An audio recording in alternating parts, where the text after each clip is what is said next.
Você falou assim sobre o auto-perdão, né? E anteriormente você tinha dito assim, da gente perguntar para a pessoa o que eu posso melhorar. E ao mesmo tempo tem aqueles que estão depressivos, tristes. Tem momentos em que a gente vai de extremo a extremo, né? Então, assim, a gente se esquece totalmente de fazer esse olhar para dentro. Mas e aquele que já tá triste, né? Aí alguém vem e fala, como eu me melhoro? Ou a pessoa indaga pro outro ou para sua própria consciência e começa a ver defeitos em si. A gente tem que elaborar esse auto-perdão, porque senão a gente não chega a se consumir. Às vezes a pessoa vai fazer uma reforma íntima que é para ficar bem, para melhorar, e acaba encontrando tantas coisas ruins dentro da gente, e fala assim, meu Deus, por onde eu começo, né? Será que tá sendo bom mesmo olhar para dentro? Eu tenho uma dica comodista. Tem um livro chamado O Voo das Gaivotas, né? Da É, Patrícia. da Patrícia, né? Ela fala muito do auxílio para você deixar um vício. E tem um outro livro que eu gosto também, que é Fernão Capelo Gaivota, que fala sobre o voo. O que uma coisa tem a ver com a outra, né? Não é que todo mundo fala de gaivota, os dois, né? Mas é que no primeiro, quando a gaivota vai ensinar a outra a voar, aquela gaivota que aprendeu a voar de forma suprema, os outros começam a querer. Como você faz isso? Como você faz aquilo? Como tu voa assim? Ele fala assim, me ensina. Ele fala, calma. Começamos voando de lado a lado. Começamos de um voo lado a lado. Vamos começar do simples. Começa do mais simples. Lembra daquela questão que eu falei? Comecei pela Gênesis e não deu certo. Comecei com o Perfeito. Evangelho, deu certo. Começa do mais simples, tá? Lembra que eu falei também que quando a gente começa a construção, a gente não dá conta da construção sozinho, às vezes. A gente precisa de um arquiteto, às vezes, do engenheiro, precisa do pedreiro, precisa de outros profissionais para ajudar. Se a pessoa já está triste, ela já está deprimida, ela precisa do auxílio da família, dos amigos, da casa espírita, às vezes de um psicólogo.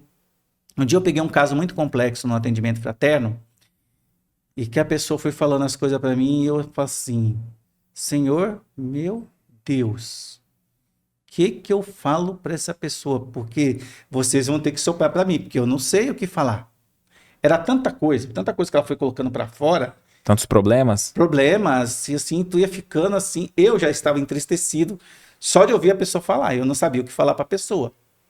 E aí ela falou assim, eu queria saber o seguinte, tem gente que fala que eu preciso de Deus, que eu preciso de tratamento espiritual. Tem gente que fala que eu preciso de um psicólogo. E tem gente que fala que eu preciso de um psiquiatra. O que você acha que eu preciso? Eu olhei bem claro e aí veio um insight. Quando a gente pede ajuda para a espiritualidade, vem. Falei, meu amigo, por tudo isso que você me falou, de tudo isso que você está processando, pelo seu estado de saúde, pelo seu estado mental, pelo seu estado, né, emocional, eu te digo com toda certeza, você precisa das três coisas. Você precisa de uma medicação para equilibrar seu corpo. Você precisa de um psicólogo para trabalhar suas emoções. E você precisa de um tratamento espiritual para você se melhorar espiritualmente. Mesmo porque, com tudo que vem acontecendo, com toda a dor e sofrimento que você está passando nesse momento, muitos espíritos sofredores estarão ao seu lado. Então, eu acho que todas as pessoas estão certas.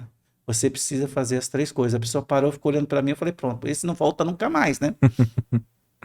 Acho que ele estava querendo um colinho, né? É, Sabe? Ele queria um afago, porque ele estava triste. Ele olhou assim para mim, tem certeza? Eu falei, tenho. Vamos marcar o tratamento espiritual? E ele topou. Eu falei, não volta. Mas eu marquei. E ele voltou. legal. Fez o tratamento espiritual. Procurou um psiquiatra. Tomou medicação.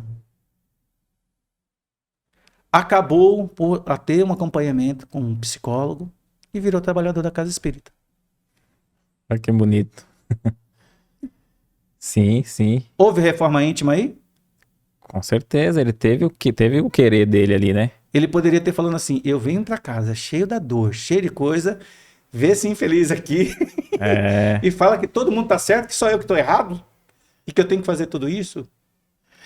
Porque eu imagino que o espiritismo ele não vai resolver o problema por nós, né? Igual Não. mesmo Ele é um caminho a mais, é uma ferramenta, que nem mediunidade, é uma ferramenta a mais, né? Que você usa para se melhorar.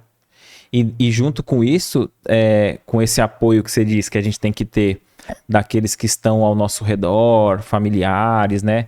Da comunidade em si, a gente também não está abandonado espiritualmente, né? A gente tem o nosso anjo da guarda, o nosso protetor espiritual que tá vibrando para que a gente alinhe o trilho para a reforma interior, né? Por isso que a gente fala que em espiritismo coincidência não existe, né?